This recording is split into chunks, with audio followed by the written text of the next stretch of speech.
नमस्कार। आज मैं फिर आपके सामने अपराध की एक और घटना लेकर आया हूं। आज के अपराध की घटना बिल्कुल हालिया है, कल की ही है और बड़ी विभत्स घटना है। बिहार प्रांत के बिहार शरीफ जिले के नालंदा शहर से ये घटना है। जिले के हरनौत प्रखंड, सरथा पंचायत और उसका गांव बहादुरपुर। 5 मार्च की सुबह करीब 9:30 बजे गांव वालों ने सड़क के किनारे खेतों में एक महिला की लाश नोटिस की। गांव वालों ने तत्काल पुलिस को खबर की। पुलिस मौके पर पहुंची। पुलिस भी लाश की हालत देखकर दंग रह गई। लाश के पूरे शरीर पर राख लपेटी हुई थी। उसके दाहिने हाथ में ड्रिप लगाने वाली जो पट्टी होती है वो लगी थी, जिसमें सलाइन वाटर चढ़ाया जाता है। बाएं हाथ में एक पट्टी लगी थी और ऐसा प्रतीत होता है कि उससे ब्लड चढ़ाया जा रहा था। उसने पिंक कलर की नाइटी पहन रखी थी। नाक में नथ, हाथों में चूड़ियां और पैरों में पायल भी थी। सबसे अजीबोगरीब बात जो हमें भी शायद पहली बार इस तरह की हत्या में देखने को मिल रही है कि दोनों पैरों के तलवे में कीलें ठोकी गई थीं। ठोकी गई थी शब्द का इस्तेमाल मैं इसलिए कर रहा हूं, एक आध कील तो हो सकता है गलती से दुर्घटनावश लग गई हो, लेकिन उसके दाहिने पैर के तलवे में 5 कीलें और बाएं पैर के तलवे में 4 कीलें बाजाब्ता ठोक के भीतर की गई थी। जैसे ही वहां जमा लोगों ने ये देखा कि तलवों में कीलें ठोकी गई हैं, लोग दहशत में आ गए, भयाक्रांत हो गए और मौके से भाग खड़े हुए। पुलिस ने शव को पहले तो पहचान के लिए बहुत देर तक रखा। शव की पहचान नहीं हो पाई। फिर उसे हॉस्पिटल मॉर्चरी भेजा गया। वहाँ भी उसे काफ़ी देर तक रखा गया। उसका पोस्टमार्टम नहीं किया गया कि शायद इसकी पहचान हो जाए, लेकिन उसकी पहचान नहीं हो पाई। आज संभवतः उसका पोस्टमार्टम किया जाएगा। पुलिस ने आसपास के ज़िलों में, सार्वजनिक स्थानों में, व्हाट्सएप ग्रुप्स पर और वायरलेस सिस्टम पर इसकी सूचना प्रसारित की, लेकिन अब तक लाश की पहचान नहीं हो पाई।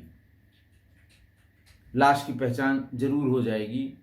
बहुत दूर से या कहीं दूसरे राज्य से लाकर यहाँ फेंकने की संभावना बहुत क्षीण है। आसपास का ही मामला होगा और जल्द ही पहचान भी होगी और जल्द ही इसके परिणाम भी निकलेंगे। एक आशंका और व्यक्त की गई है, लेकिन वो पोस्टमार्टम के आने के बाद ही पता लगेगा, पोस्टमार्टम रिपोर्ट आने के बाद, कि कहीं महिला प्रेग्नेंट तो नहीं थी। ऐसी संभावना लोगों ने बताई है और पोस्टमार्टम के लिए शव बिहार शरीफ के सदर अस्पताल में रखा गया है। जैसा मैंने बताया कि अभी तक इसका ये स्पष्ट नहीं हो पाया कि वो क्या गर्भस्थ थी, और जिस तरह से वो, जिस प्रकार के, जैसे पायल है, चूड़ियाँ हैं, बिंदी है और नथिया है, ये सब प्रतीत ऐसा ही होता है कि वो शादीशुदा महिला रही होगी। लेकिन बिहार विधानसभा का चूँकि सत्र चल रहा है और वहाँ पर इसको लेकर बहुत जिसे कहते हैं कि बहुत राजनीतिक बयानबाजी, बहुत राजनीतिक सरगर्मी है, क्योंकि हत्या महिला की है और बहुत ही विभत्स है। अलग अलग पार्टियों ने अलग अलग तरह की डिमांड की है। विपक्ष ने कहा है कि सीएम नीतीश इस्तीफा दें और आज के लिए कहा गया है कि आज सवेरे ही इसको उठाया जाएगा। और घोसी से जो माले के विधायक हैं रामबली यादव, उन्होंने इसे उठाया भी विधानसभा में, और स्पीकर ने कहा कि शुक्रवार को सबसे पहले महिलाओं से जुड़े इस सवाल पर हम चर्चा करेंगे या उसको हम अलाउ करेंगे। मनेर के आरजेडी विधायक भाई वीरेंद्र ने कहा कि नालंदा की घटना पर सीएम को बयान देना चाहिए। इस तरह से बात की जा रही है। तमाम बयान पक्ष और विपक्ष में दिए जा रहे हैं। महिला के दोनों पैर में कील लगी होने की घटना ये सबसे अलग तरह की घटना है। हैरानी की बात यह है कि एक भी कील में खून नहीं लगा है। जहां शव पाया गया वहां भी खून के धब्बे नहीं मिले हैं। आशंका यही है कि महिला के मौत के बहुत बाद, यानी जब बॉडी में रिगर मोर्टिस आ जाती है, बॉडी में अकड़न आ जाती है, मसल्स स्टिफ हो जाती हैं, तब अगर इस तरह से कोई घाव किया जाए तो उसमें खून के निकलने की संभावना बहुत कम होती है। तो ऐसा लगता है कि मौत के बहुत देर बाद ही उसके तलवों में ये कील ठोंकी गई होगी।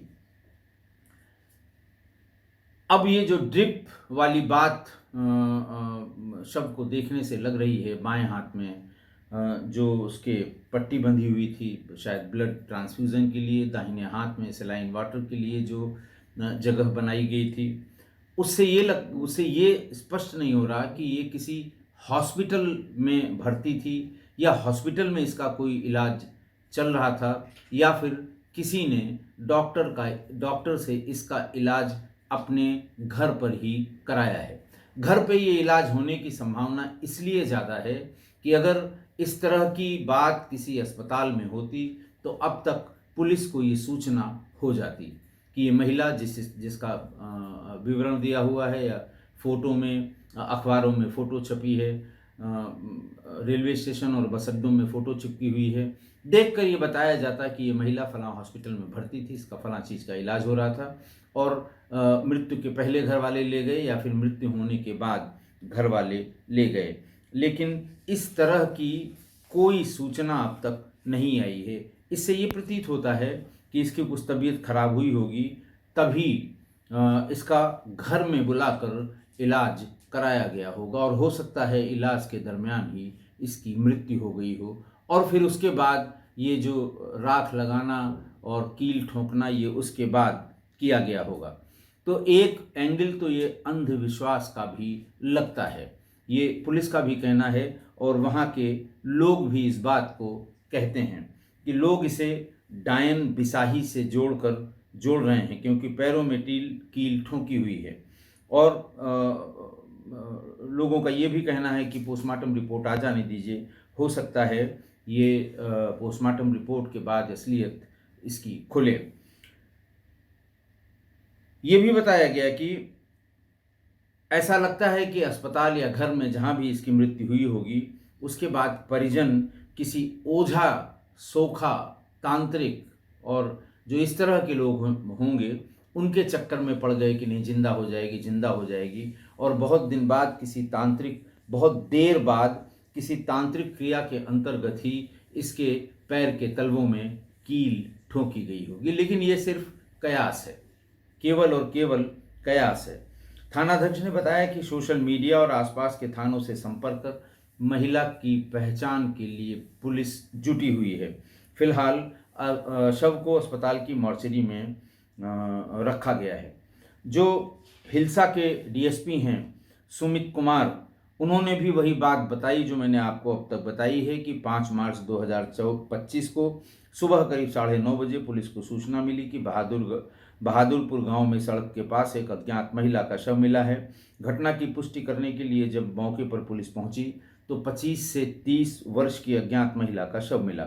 प्रथम दृष्टया महिला के पैरों के तलवों में कीलें गड़ी हुई दिख रही हैं, गर्दन पर भी निशान हैं, उसके दाहिने हाथ में सलाइन इंजेक्शन भी लगा हुआ है। शव की पहचान नहीं हुई है। आसपास के जिलों में सूचना दे दी गई है, लेकिन अभी पहचान नहीं हो पाई है। ये ऑफिशियल बयान है डीएसपी हिल्सा सुमित कुमार साहब का।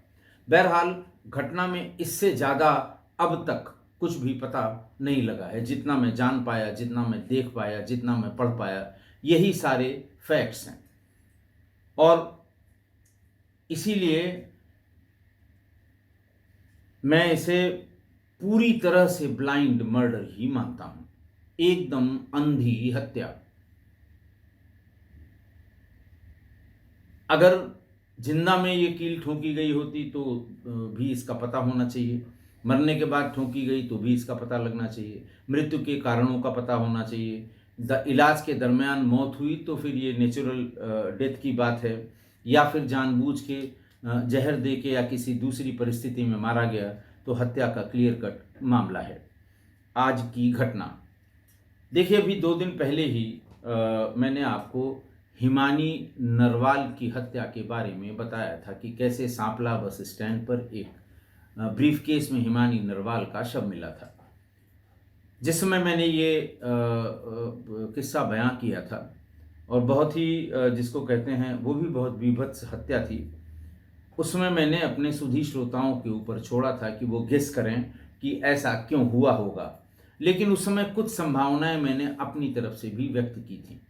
मैं ये मान के चला था कि हमारे सुधी श्रोता पिछले 3.5-4 सालों में अपराध के अलग अलग तरह की वारदात सुनकर उनकी सोचने और समझने, अपराध को सोचने और समझने की शक्ति बहुत बढ़ गई है, और उनकी समझ इस मामले में वो परिपक्व हो गए हैं। और ये बात सही निकली। बहुत ढेर सारे लोगों ने ठीक वही बात बताई जो बाद में पुलिस ने बताई जब घटना का अनावरण हुआ। इसी प्रकरण से उत्साहित होकर, मतलब इस जवाब से उत्साहित होकर, इस तरह से आपके जो आपने बातें, जो आपका गेसवर्क है अपराध की समझ के बाद, उससे उत्साहित होकर मैंने आज इस घटना का जिक्र किया है, जबकि इसमें कुछ भी नहीं खुला है। ये कहीं आगे बढ़ी ही नहीं है, लाश की पहचान तक नहीं हुई है। ये और जटिल और ब्लाइंड मर्डर है। आज फिर मैं अपने सभी श्रुति श्रोताओं का आह्वान करता हूं कि एक बार इसे अच्छी तरह से समझ लें और फिर अपना गेसवर्क करें कि क्यों ऐसा हुआ होगा। और जिस हिसाब से आपने हिमानी नरवाल वाले मामले में गेस किया था, और बहुतों का गेस एकदम सही निकला था, तो इसमें भी कृपया गेसवर्क करें। और आपकी समझ अच्छी हो गई है, आप परिपक्व हो गए हैं, तो हो सकता है किसी का एकदम सही प्रिडिक्शन निकले, सही गेसवर्क निकले। तो मैं जो अब तक कुछ दिखा है, जो फैक्ट्स हैं, उनका एक बार फिर से आपके सामने उनको बता देता हूं, और कुछ जो संभावनाएं मेरी समझ में आती हैं वो भी बता देता हूं। बाकी आप सिलसिलेवार तरीके से इसको ज़रूर गेस करें, बताएं कमेंट्स में, और ज़रूर इसमें हिस्सा लें, ज़रूर बताएं, दिमाग पर जोर डालें, कोशिश करें। किसी के साथ इस तरह की घटना हो सकती है। पहला फैक्ट तो ये है कि जैसे वो महिला है, पिंक कलर की नाइटी पहने हुए है। दूसरा फैक्ट ये है कि अब तक महिला की पहचान नहीं हो पाई है। ये पता होना भी ज़रूरी है पहचान होने के बाद कि किस जाति बिरादरी की है। देखिए, वैसे तो अपराध में जाति बिरादरी गौण हो जाती, उसका कोई मतलब नहीं है, लेकिन कम से कम 2 हिस्से, एक तो अगर ये आदिवासी समाज से है तो फिर इसमें कुछ गेसवर्क किया जा सकता है, आदिवासी समाज से नहीं है तो फिर बहुत कठिन होगा इसमें गेसवर्क करना और फिर उस गेसवर्क का सही निकलना। तो पहले तो इसकी पहचान हो और फिर ये पता हो। मैं आदिवासी या गैर आदिवासी की बात इसलिए कर रहा हूँ कि अगर इसमें अंधविश्वास का कोई भी एंगल है तो अभी भी आदिवासी जहाँ कहीं भी हैं बसे हुए, देश के किसी भी कोने में, उसमें उनमें इस तरह के अंधविश्वास आज भी प्रचलित हैं। दुनिया और ज़माने के स्वास्थ्य के जो इस समय जो स्वास्थ्य की सुविधाएं हैं, इतना आगे निकल जाने के बाद भी अंधविश्वास प्रचलित है। और अगर ये शव या ये महिला आदिवासी समाज से है तो कुछ हद तक ये मान लिया जाएगा कि ये अंधविश्वास के कारण उसके साथ ऐसा हुआ होगा। देखिए, हाथ में चूड़ियाँ, नाक में नथ, पायल और बिछिया पहने हैं। प्रथम दृष्टया पहली बार के देखने में महिला हिंदू महिला लगती है। हालांकि शब्द में सिंदूर का जिक्र नहीं है, तो मतलब गेसवर्क ही है कि वो महिला हिंदू हिंदू महिला प्रतीत होती है। अगला यानी चौथा ये है कि दाहिने हाथ में सलाइन वाटर चढ़ाने की ड्रिप, बाएं हाथ में पट्टी जो ब्लड चढ़ाने के लिए इस्तेमाल की गई होगी, ऐसा गेसवर्क है। ये फैक्ट है और दोनों चीज़ें संभावित हैं। या तो किसी अस्पताल में इसका इलाज हो रहा था और इलाज के दरमियान इसकी मृत्यु हो गई, परिजन उसको वहाँ से ले आए और उसके साथ लाश के साथ ये सब घटनाएं हुई, जैसे राख का लगाना और कील का ठोंकना। तो दूसरा, ये किसी वजह से घर में ही उस महिला का इलाज किया गया हो और फिर तब उसकी मृत्यु हुई हो, तब उसके साथ इस तरह की बात की गई हो। पांचवा जो फैक्ट है कि पूरे शरीर में राख लगी हुई थी। ये तो कुछ न कुछ तांत्रिक क्रिया से, क्योंकि और दूसरा कोई कारण नहीं है मृत शरीर पर राख लगाए जाने का। ये या तो किसी बहुत बड़े आश्रम में मृत होने के बाद जो प्रक्रियाएं हैं वो होती हैं, अन्यथा ये तांत्रिक प्रक्रिया में होती है। खासकर उस तांत्रिक प्रक्रिया में जो शमशान घाटों पर जो परफॉर्म की जाती हैं उससे संबंधित है। दोनों पैरों में मिलाकर कुल 9 कीलें ठोंकी गई हैं। बाएं में 5, दाहिने में 4, या वैसी वर्षा है, दाहिने में 5 और बाएं में 4। और चूंकि कीलों में कोई खून नहीं है, चूंकि घटनास्थल पर कोई खून नहीं, तो ऐसा लगता है कि मृत्यु होने के बाद ये कील उसमें ठोंकी गई है।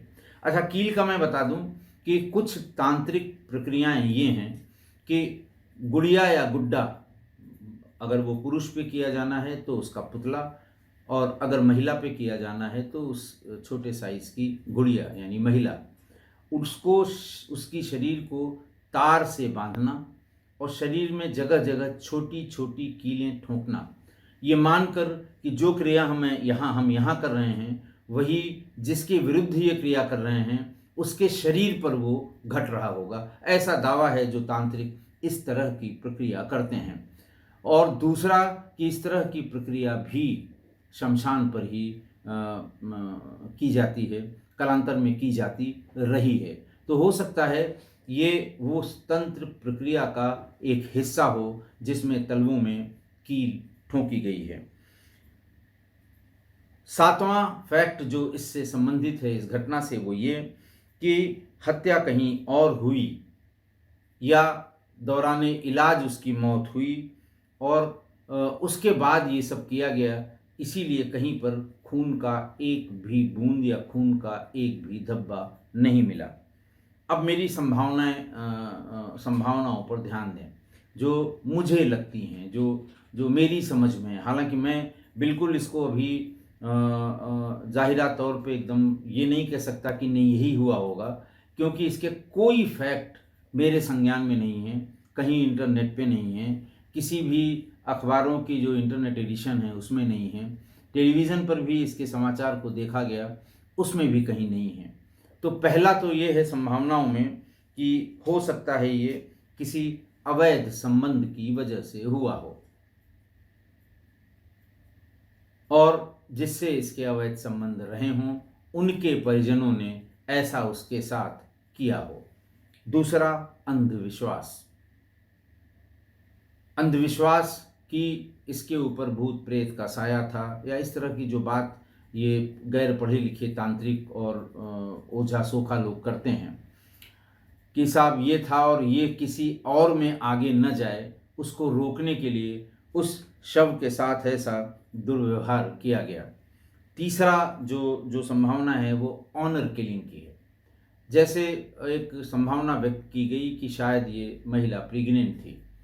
ये हो सकता है कि ये प्रेगनेंसी उसकी शादी के पहले की हो या फिर शादी की बाद की हो और पति इसको डिसोन कर रहा हो। ऐसे में पति या उसके साथ के लोगों ने इसकी हत्या करके उसे इस अंजाम पर पहुंचाया। अगर ये ऑनर किलिंग होगी तो लाश की पहचान बहुत मुश्किल होगी। कभी परिजन सामने आकर ये नहीं कहेंगे कि ये मेरे बहू है या मेरी बेटी है, या कभी नहीं कहेंगे, क्योंकि उन्होंने जानबूझकर उसे मारा है, समाज के डर से, परिवार के डर से, ताने के डर से। तो इसलिए वो कभी इसकी पहचान होने में बहुत मुश्किल होगी। अगली संभावना यानी चौथी ये है कि ये चालाकी से किया गया मर्डर है।